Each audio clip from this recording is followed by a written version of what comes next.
The air felt thick and damp as Lauren and Mark trudged through the dense forest, their boots crunching on the carpet of fallen leaves. They had been hiking for hours, following a barely visible trail that snaked through the heart of the wilderness. The late afternoon sun filtered weakly through the canopy, casting jagged shadows across their path.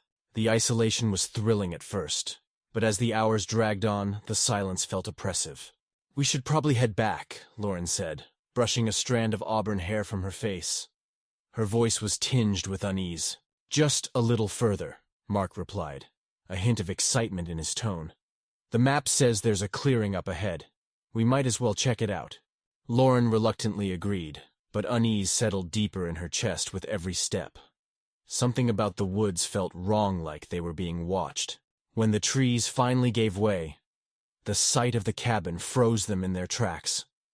It stood in the center of the clearing, its weathered wood darkened with age. Vines snaked up its sides, and the windows were jagged with cracks. It looked abandoned, a relic of another time, but an unmistakable wisp of smoke curled lazily from the stone chimney.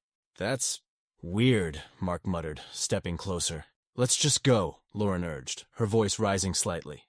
But Mark was already halfway to the front porch. "It's probably just some old hunting lodge," he said. "I want to take a look." Lauren followed reluctantly, her eyes darting nervously to the tree line.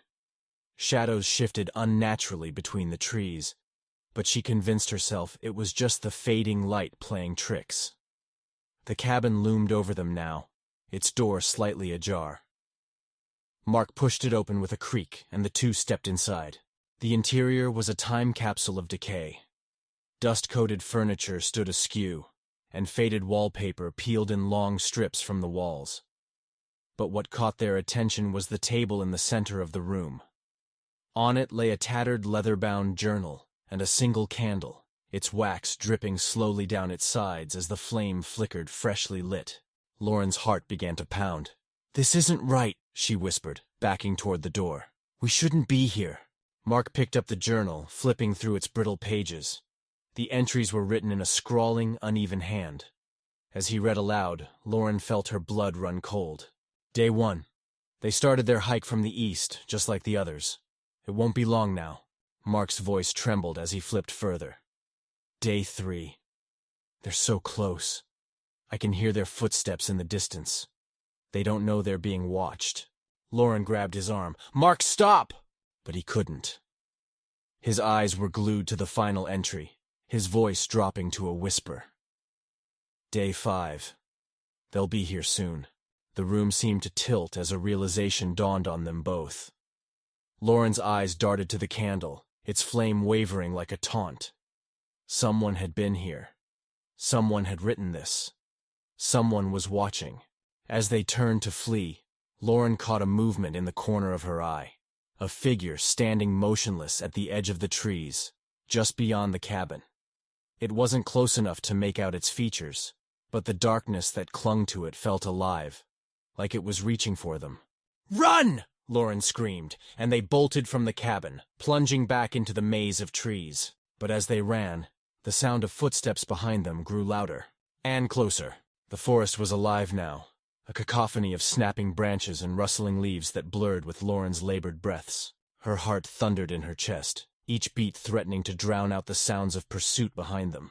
Mark was just ahead, his flashlight swinging wildly in his grip, illuminating little more than fleeting patches of dirt and trees. "Who was that?" Lauren cried, her voice trembling with panic. "What the hell was that?" "I don't know," Mark shouted over his shoulder, "but we need to keep moving." The footsteps were relentless, neither speeding up nor slowing down. Whoever or whatever was following them didn't sound like they were running, but their steps matched the hikers' desperate pace with an almost mechanical precision. The measured crunch of twigs and leaves behind them was maddeningly close, as though their pursuer was merely toying with them. Mark suddenly skidded to a halt, nearly causing Lauren to crash into him. "What are you doing?" she hissed. "This way!" He pointed to a barely visible trail that veered sharply to the left, overgrown with roots and underbrush. "If we stick to the main path, we're too easy to follow." Lauren hesitated, glancing over her shoulder. In the dim light, she thought she saw the dark figure again, standing still among the trees like a statue. But there was something wrong with its silhouette. It seemed to ripple and distort, as though it wasn't fully solid. Mark grabbed her arm, snapping her out of her trance. "Come on!" They plunged into the narrower trail, branches clawing at their clothes and faces. The forest seemed to close in around them, the trees becoming denser, their twisted trunks blocking out what little moonlight there was. The air grew colder, carrying with it an unnatural stillness. The footsteps had stopped, but Lauren's gut screamed that they were not alone. Mark's flashlight flickered and dimmed, sputtering weakly as the batteries began to give out. He slapped it in frustration, muttering curses under his breath. Without the light, the oppressive darkness seemed to thicken, pressing against them like a living thing. And then they heard it, the sound of soft, deliberate breathing. It was coming from somewhere ahead. Mark froze, his body rigid with fear. Lauren clamped a hand over her mouth to stifle a gasp. The breathing was slow and heavy, almost animalistic, and it grew louder with each passing second. The hair on the back of Lauren's neck stood on end as she realized it wasn't coming from just one direction. It surrounded them. "Turn it off," Lauren whispered, barely able to force the words out. "What?" Mark whispered back, his voice shaking. "The flashlight. Turn it off." Reluctantly, Mark twisted the flashlight's switch, plunging them into total darkness. The breathing didn't stop, it grew more pronounced, as if their pursuer was emboldened by the absence of light. The sound of twigs snapping underfoot sent Lauren's heart into overdrive. Whatever was out there, it was moving closer. "Go," Lauren mouthed, pushing Mark forward. They moved as silently as they could, their steps painstakingly slow. Every creak of a branch underfoot felt like a scream in the silence. Lauren's fingers grazed Mark's sleeve, holding onto him like a lifeline as they crept forward. The trail opened up into a small clearing, barely visible in the ambient glow of the moon. In the center of the clearing was something that made Lauren's blood turn to ice. A makeshift wooden structure, cobbled together from broken branches and torn cloth. The structure resembled a crude shrine, and nailed to its sides were photographs, grainy Polaroids of hikers, their faces frozen in terror. Some of the photos had been defaced with black, jagged X's scratched across the eyes. In the middle of the shrine stood a fresh Polaroid, clipped neatly to the top. Lauren's breath hitched when she recognized the image. It was of her and Mark, standing on the main trail earlier that day. "We need to get out of here," she whispered, her voice cracking. But before they could move, a low, guttural laugh erupted from the shadows, reverberating through the trees like a twisted echo. It was deep and ragged, barely human. Lauren's legs trembled, her body screaming for her to run, but she couldn't see where the sound was coming from. Mark grabbed her hand, his grip iron tight. "Don't look back," he said, his voice barely audible. "Just run." As they bolted across the clearing, the laughter transformed into something worse, a screeching howl that sounded like it came from everywhere at once. Whatever was hunting them wasn't just chasing anymore. It was closing in. Lauren's lungs burned as she and Mark sprinted blindly through the forest, their feet slipping on damp leaves and exposed roots. The screeching howl followed them, unnervingly close, and it seemed to twist and echo in ways that defied logic. It wasn't just a sound, it was a presence, a weight that pressed on their minds as much as their bodies. The forest opened into another clearing, this one dominated by an old, gnarled oak tree, whose branches stretched toward the sky like skeletal fingers. A thick rope dangled from one of its limbs, tied into a crude noose that swayed gently in the breeze. Lauren's eyes widened in horror as she realized there were dozens of these nooses hanging from the surrounding trees, each loop frayed and worn. "Mark!" she choked out, but he wasn't listening. His eyes were locked on something at the base of the oak, a figure. It was crouched low, its form obscured by the shadows, but its head turned slowly as they entered the clearing. The dim light of the moon caught its face, or what should have been a face. Instead, there was a grotesque patchwork of features stitched together like a horrific mask. Eyes that didn't match, a crooked mouth that stretched too wide, and skin that looked like it had been crudely peeled and reattached. Lauren felt bile rise in her throat. Whatever this was, it wasn't human. The figure rose to its full height, impossibly tall and thin.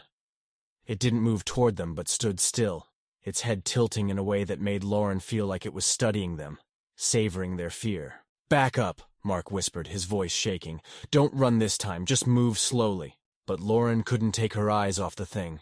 It was holding something, a long, jagged branch sharpened to a cruel point. She realized with dawning horror that it wasn't a weapon. It was a marker. The figure moved with deliberate, jerky steps, dragging the branch behind it. It carved into the dirt as it walked, leaving behind symbols that Lauren didn't recognize, but instinctively feared. Her legs felt like lead as she tried to back away, her breath hitching with each step. "It's not real," she muttered, more to herself than to Mark. "It can't be real." Mark grabbed her arm. "Lauren, we need to—" The thing lunged, faster than either of them could react. It crossed the distance in seconds, its patchwork face inches from Lauren's. The smell of decay hit her like a wave, and her scream caught in her throat. Its mismatched eyes darted between her and Mark, as though deciding who to take first. But then it stopped. Its head whipped to the side, focusing on something in the trees. Lauren didn't dare follow its gaze. She used the momentary distraction to pull Mark with her, and together they bolted for the other side of the clearing. The thing let out another screech, but this time it didn't follow. They didn't stop running until they saw it. The flicker of yellow light ahead. The parking lot. Lauren's heart soared at the sight of Mark's car, the dull glint of its roof visible through the thinning trees. They sprinted toward it, desperation lending them strength, and practically threw themselves inside. Mark jammed the key into the ignition, his hands trembling. As the car roared to life, Lauren glanced back at the woods. For a moment, everything seemed still. No sign of the creature, no sound of pursuit. Then she saw it. The figure stood at the tree line, its head tilted in that unnatural way, watching them. It didn't try to follow, but raised its jagged branch in a slow, deliberate motion. It dragged the point across the air as though carving another symbol. Then it lowered the branch and disappeared into the darkness. Mark didn't wait for an explanation. He slammed the car into gear and tore down the gravel road, the forest receding into the rearview mirror. Neither of them spoke for a long time, the adrenaline draining from their bodies. Finally, Lauren broke the silence. "What? What was that thing?" Mark shook his head, his knuckles white on the steering wheel. "I don't know," he said, his voice hollow. "But it knew we were coming. That journal, the candle. This wasn't random." Lauren shuddered, pulling her knees to her chest. "It let us go." Mark didn't respond, but his jaw tightened. As they reached the highway, the pale light of dawn creeping over the horizon, Lauren glanced at the side mirror one last time. For a split second, she swore she saw something moving in the trees. Something impossibly tall following them even now. But when she blinked, it was gone. For now,